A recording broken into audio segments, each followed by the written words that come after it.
Good afternoon विद्यार्थी मित्रांनो, मी YVC MHT CETच्या या पहिल्या लेक्चरमध्ये सर्वांचं स्वागत करतो. याच्या आधी जो भाग तुम्ही पाहिलेला आहे त्याच्यामध्ये तुम्ही पाहिलेलं आहे की हॉरिझॉन्टल सर्क्युलर मोशन किंवा सर्क्युलर मोशन पाहिजे, युनिफॉर्म सर्क्युलर मोशन पाहिजे, नॉन युनिफॉर्म सर्क्युलर मोशन पाहिजे. त्याच्यानंतर तुम्ही कोनिकल पेंडुलम पाहिलेला आहे. या आत्तापर्यंत किंवा बँकिंग ऑफ रोड तुम्ही पाहिलेला आहे. या आत्तापर्यंत तुम्ही जो भाग पाहिलेला आहे त्याच्यामध्ये शेवटी जो कोनिकल पेंडुलम पाहिला होता किंवा त्याचे फॉर्म्युले फक्त लक्षात ठेवा, नाही तर काही मोजके फॉर्म्युले सांगतो आणि त्याची दिशा सांगतो. सर्क्युलर मोशन मध्ये तुम्हाला V is equal to R omega एक लक्षात ठेवायचं. It gives the relation between the linear velocity, angular velocity. त्याच्यानंतर तुम्हाला युनिफॉर्म सर्क्युलर मोशन मध्ये रॅडियल ऍक्सिलरेशनची किंमत लक्षात ठेवायची. ती R ओमेगा स्क्वेअर किंवा V स्क्वेअर अपॉन R हे लक्षात ठेवायचं. फोर्स म्हणजेच काय, त्याला मासने फक्त मल्टिप्लाय करायचं, तो सेंट्रिपिटल फोर्स होतो. त्याच्यानंतर V जो आहे for the road which is plane curve road, horizontal road, that is the under root mu RG is the maximum speed for the vehicle along the plane horizontal curve road, and the minimum speed of the vehicle in the depth of fall which is cylindrical, it is under root RG upon mu. त्यानंतर conical pendulum मध्ये तुम्हाला काय लक्षात ठेवायचं, period of the conical pendulum it is a 2 pi under root L cos theta upon G. याच्यामध्ये H म्हणजे काय आहे तर L cos theta आहे आणि small r radius of the horizontal circle is the L sin theta आहे. ठीक आहे, तर हा भाग लक्षात ठेवा आणि प्रत्येक फिजिकल क्वांटिटीची पाहिलेली आहे त्याचे डायरेक्शन लक्षात ठेवा. मग ती युनिफॉर्म सर्क्युलर मोशन मध्ये असेल, नॉन युनिफॉर्म सर्क्युलर मोशन मध्ये असेल, हे UCM करताय. नॉन UCM करता टोटल लिनियर एक्सेलरेशन वेगळं असेल. That is A is equal to under root AR square plus AT square. हा AR, AT किती आहे तर R अल्फा एवढा आहे. हा बघा आपण पाहिलेला आहे किंवा तुम्ही पाहिलेला आहे. आता याच्यानंतर जो आपला आज भाग पाहायचा आहे तो म्हणजे व्हर्टिकल सर्क्युलर मोशन. या व्हर्टिकल सर्क्युलर मोशन मध्ये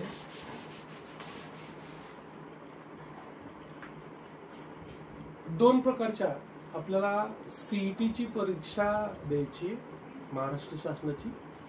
तर त्याकरता तुम्हाला टेक्स्टबुक जी आहे, जे नवीन आलेली टेक्स्टबुक, त्या टेक्स्टबुक मधली ओळ ना ओळ तुम्हाला वाचून काढायची. तर टेक्स्टबुक व्यवस्थित वाचलं तर तुम्हाला परीक्षा व्यवस्थित देता येईल. ठीक आहे, त्याच्यामध्ये पहिल्या भागामध्ये प्रत्येक फिजिकल क्वांटिटीचे डायरेक्शन व्यवस्थित लक्षात ठेवा, परत सांगतो. आणि याच्यानंतर पुढचा जो भाग जो आहे की ज्याच्यामध्ये आपल्याला समजून घ्यायचे काय की व्हर्टिकल सर्क्युलर मोशन. याच्यामध्ये दोन प्रकारचे व्हर्टिकल सर्क्युलर मोशन आहेत. एक आहे कंट्रोल्ड व्हर्टिकल सर्क्युलर मोशन आणि दुसरी आहे मोशन अंडर द ग्रॅव्हिटी, की जी थोडीशी ग्रॅव्हिटीनुसार त्याची स्पीड किंवा एक एक्झाम्पल पाहूयात आपण. Suppose that motion under the gravity असं म्हणूयात त्याला आपण, विच इज अनकंट्रोल मोशन किंवा त्यामध्ये स्पीड कमी जास्त होतो. सपोज दॅट स्ट्रिंग, आता या स्ट्रिंगची लेंथ तुम्ही L समजू शकता किंवा स्ट्रिंगची लेंथ तुम्ही R पण घेऊ शकता. Suppose that string of the length L suspended from a point C, एका पॉइंट पासून त्या स्ट्रिंगला सस्पेंड केलेला आहे. The string or the object or the body has the mass M. आता याच्यामध्ये आपल्याला व्हर्टिकल सर्क्युलर मोशन तयार करायची. तर व्हर्टिकल सर्क्युलर मोशन तयार करण्यापूर्वी आपण असा विचार करूया. Suppose that it is displaced through the angle theta. Suppose that it is displaced through the angle theta and released. हा पहिला भाग ओढली आणि सोडून दिला आपण, तर इथली स्पीड काय असेल, इथलं टेन्शन काय असेल. ठीक आहे, हा भाग याचं एक्सप्रेशन काढायचं आहे. Suppose that angle made by the string with the vertical is the theta. Displace केलं आणि सोडून दिलं. तर इथं स्पीड काय असेल ते काढायचं, इथं टेन्शन काय असेल ते काढायचं. त्याचा फॉर्म्युला तयार करूयात आपण. आता याच्यामध्ये या ठिकाणी लेंथ यल आहे, तो किती उंचावरती जातो डिस्प्लेस केल्यानंतर ती हाईट आपल्याला काढायची आहे. मी काय करतो, इथे एक हॉरिझॉन्टल लाईन काढतो. ठीक आहे, एकूण लेंथ यल आहे. मी याला एक या पॉइंटला पण एक नाव देतो, बॉटमचा पॉइंट आहे, याला ए म्हणूयात आपण. हा एक एनी पॉइंट आहे पी, आणि इथं या पॉइंटला तुम्ही काही नाव देऊ शकता, डी नाव, डी देऊया आपण, सी डी आणि ए डी असं नाव देऊया. पूर्ण हा सी ए किती आहे, यल एवढा आहे. मला याची किंमत काढायची, डी ए याची किंमत काढायची. तो जो ऑब्जेक्ट आहे किती उंचावरती जातो ते मला काढायचं. किती उंचावरती जाईल ती हाईट मला काढायची. ही हाईट कशी करता येईल, सी ए माहिती आपलं यल आहे. आता याच्यामध्ये हा अँगल जर तुम्हाला माहित असेल तर इथला स्पीड काढता येतो, इथला टेन्शन काढता येतं. ठीक आहे, तर याच्यामध्ये पहा आधी सी डी याची किंमत काढूयात आपण. हा एक राईट अँगल ट्रायंगल आहे, याच्यामध्ये सी डी ची व्हॅल्यू काय असेल, ऍडजसंट साइड आहे. ठीक आहे, काय असेल मग, हा हायपोटेन्यूस आहे, त्याचा अर्थ याची किंमत असेल यल कॉस थीटा. ठीक आहे, C D is L cos of theta. Then what is the value of AD, AD याची व्हॅल्यू काय असेल, यल मधून सी डी वजा करावं लागेल, याचा अर्थ एडी ची व्हॅल्यू असेल L minus L cos theta. म्हणजे ज्यावेळेस ऑब्जेक्ट आपण ओढून इकडे इकडे ओढतो त्याला, त्यावेळेस तो किती उंचावरती जातोय, तर एवढ्या उंचावरती जातोय, L minus L cos theta. तेवढ्या उंचावर त्याला आपण सोडून दिलंय. ठीक आहे, म्हणजे एवढ्या उंचावरती त्याची जी पोटेन्शियल एनर्जी वाढलेली आहे, ती पोटेन्शियल एनर्जी कशामध्ये कन्वर्ट होते, कायनेटिक एनर्जीमध्ये. म्हणजे याच्यामध्ये हा भाग फक्त समजून घ्या, याच्यावरची न्यूमेरिकल्स तुम्हाला सोडवता येतील. ओके, तर याच्यामध्ये potential energy at P is equal to the kinetic energy at A. ती पोटेन्शियल एनर्जी त्याच्या कायनेटिक एनर्जीमध्ये कन्वर्ट होते.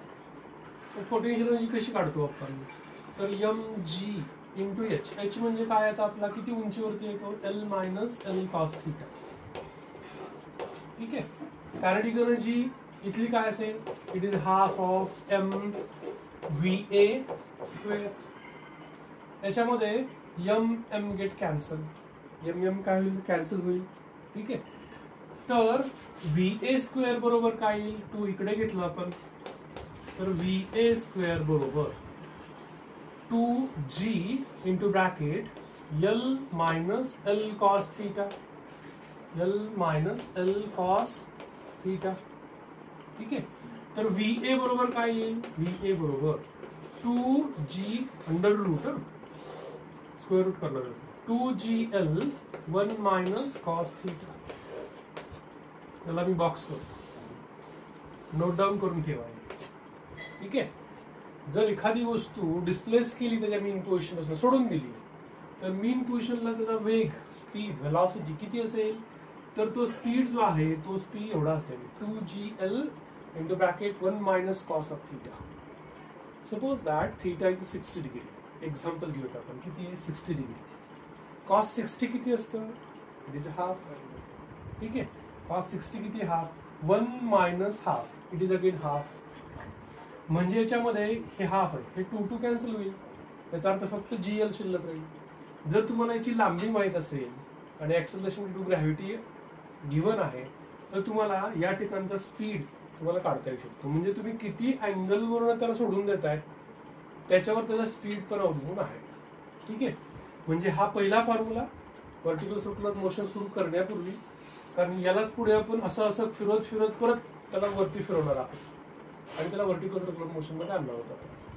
मग एखाद्या वस्तूला मीन पोझिशन असं, त्या वस्तूला मीन पोझिशन असं डिस्प्लेस करून सोडून दिलं, तर इथला स्पीड, आता इथलं टेन्शन मला काढायचं आहे.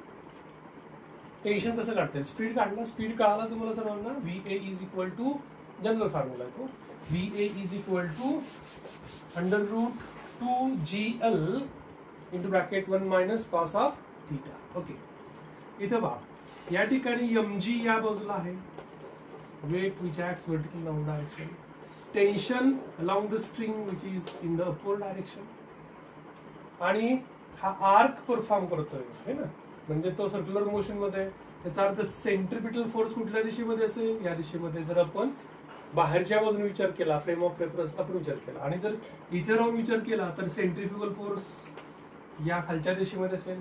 मग तुम्ही इथं राहून विचार केला तरी चालेल, ठीक आहे, किंवा बाहेरून विचार केला सेंट्रिपिटल फोर्सचा तरी चालेल. मग आता सध्या आपण काय करूया, आपण इथं आहोत असा विचार करूयात आणि सेंट्रिफ्युगल फोर्सचा विचार करूयात, mv²/r. ठीक आहे. शेवटी एक्सप्रेशन काही बदलत नाही. तुम्ही सेंट्रिपिटल गृहीत धरून जरी सोडवलं तरी तेच येतं, आणि सेंट्रिफ्युगल गृहीत धरून सोडवलं तरी तेच येतं. आता मला सांगा, mg आणि mv²/r, that is centrifugal force, both are in the same direction. So the balances with the tension, that is T is equal to mg plus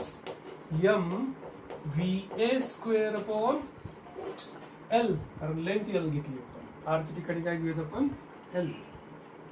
आता याच्यामध्ये जर तुम्हाला VA माहित असेल, ठीक आहे, VA माहित असेल, किती अँगलने त्याला डिस्प्लेस करून सोडून दिलं हे माहित असेल, तर तुम्हाला डायरेक्ट या ठिकाणचं काय करता येतं, टेन्शन काढता. तर आपण टेन्शन ऍट द बॉटम असं म्हणलं तरी चालेल, that is mg plus mv²/r किंवा L. ओके, टेन्शन आणि वेलॉसिटी कशी काढायची समजली. आता याच्यानंतर पुढचा भाग पाहूयात आपण, व्हर्टिकल सर्क्युलर मोशन मधला. तो असा,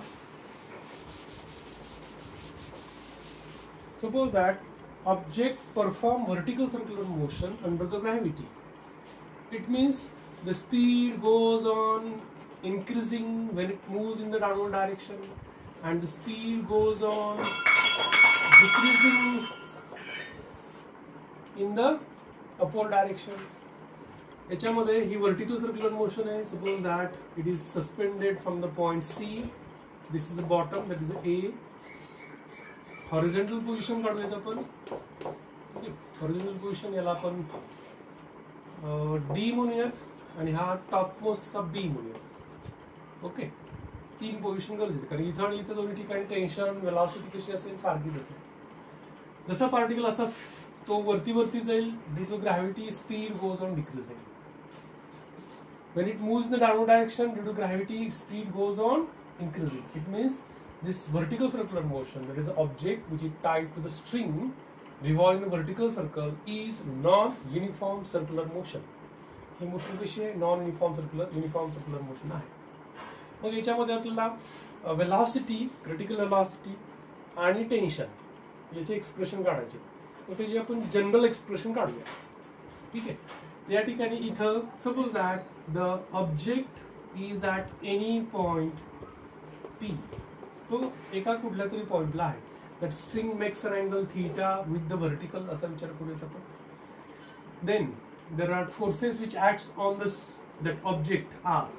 This is mg, which is always vertically in the downward direction, and the tension along the string towards the point of suspension T.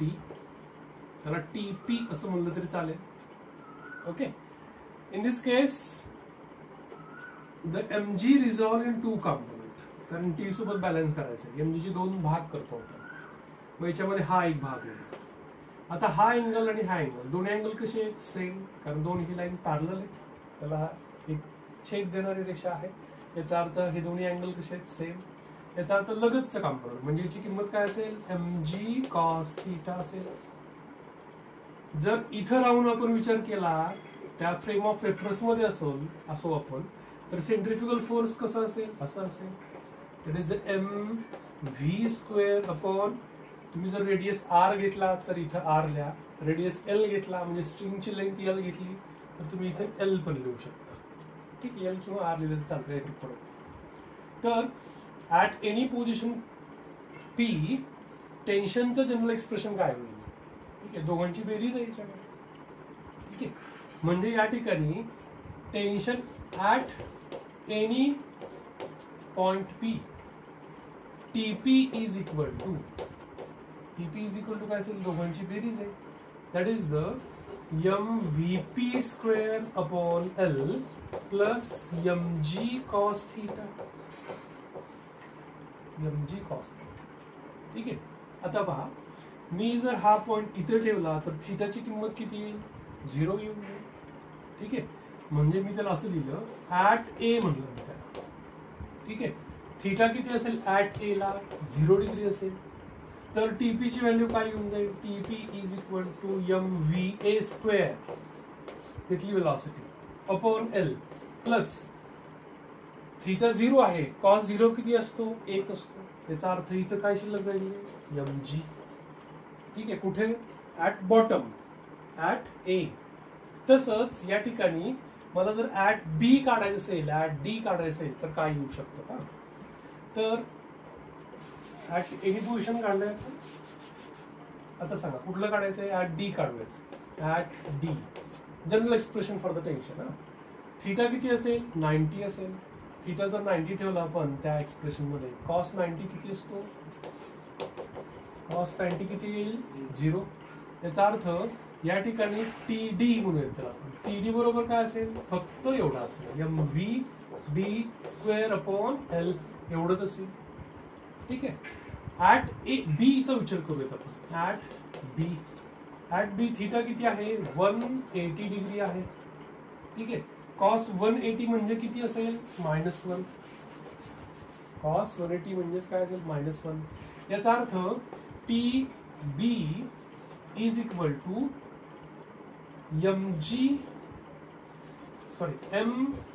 mvb square upon L.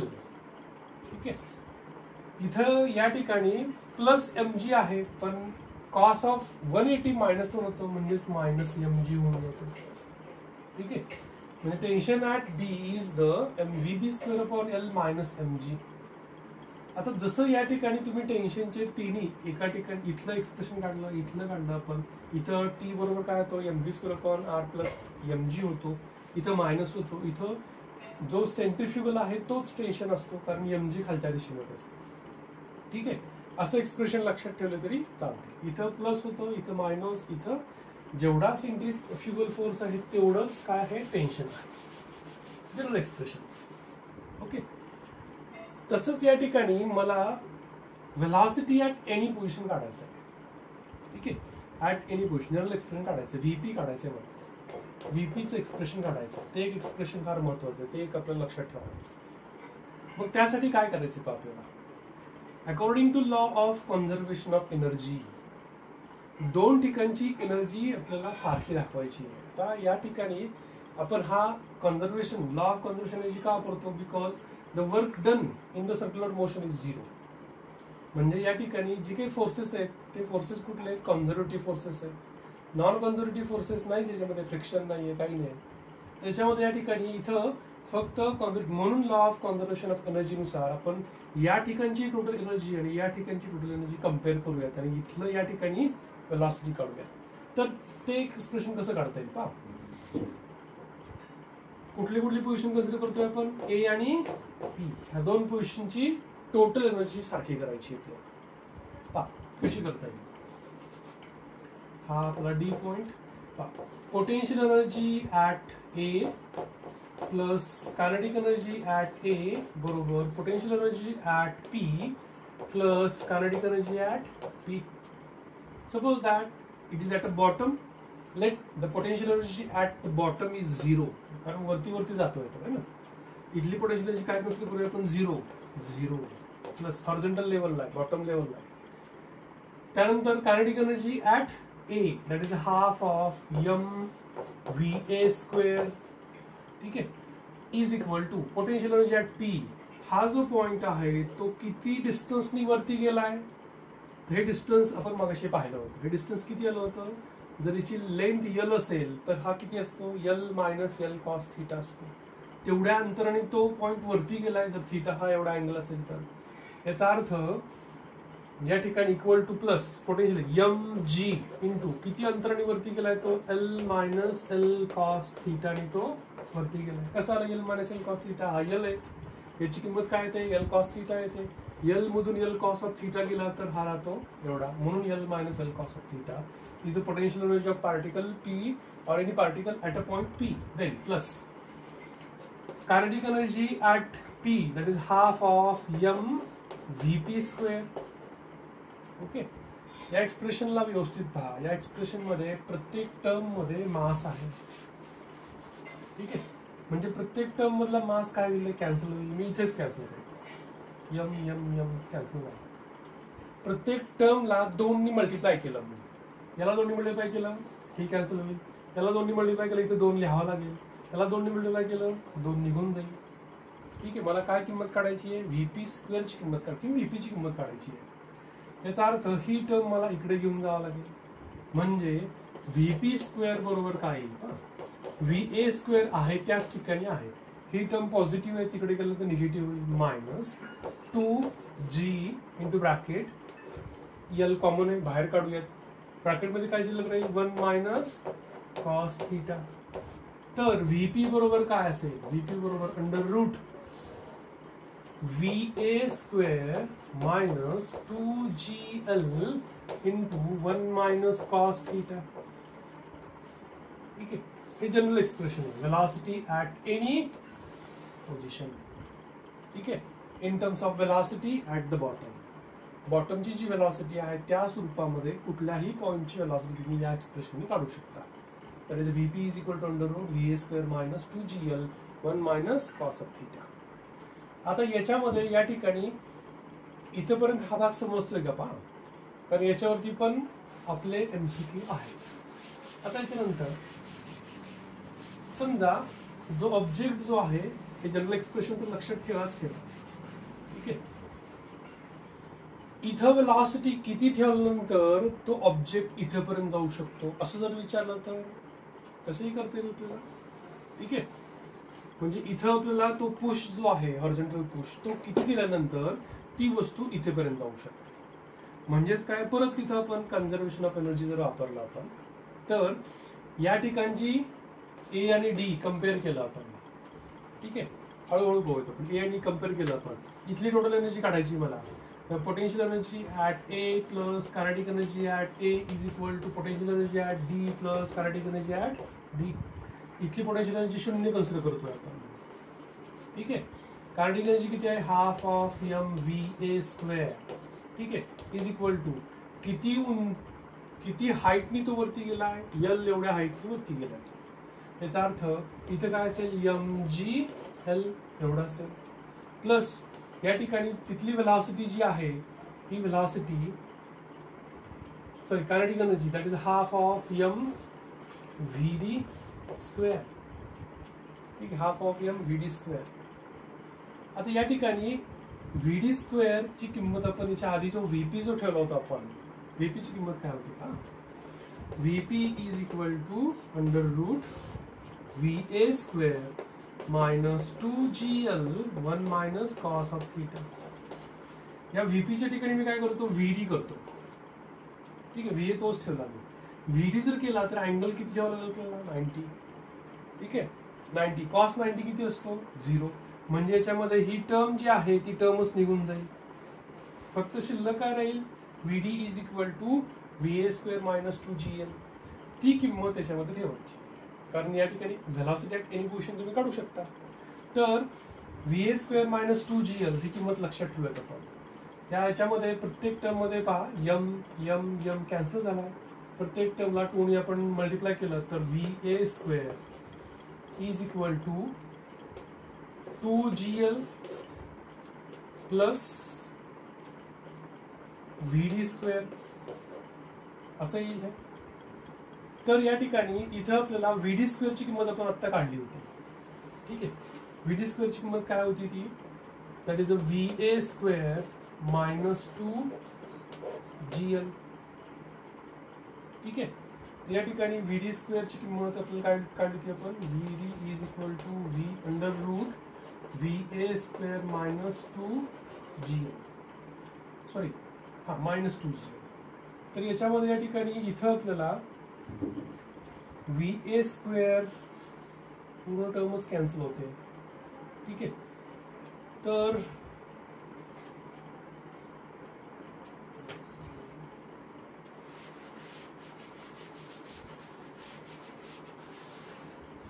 minimum velocity at A for which the body reaches to the point D, ती velocity आपल्याला काढायची. ती velocity आपण थोड्या थांबू.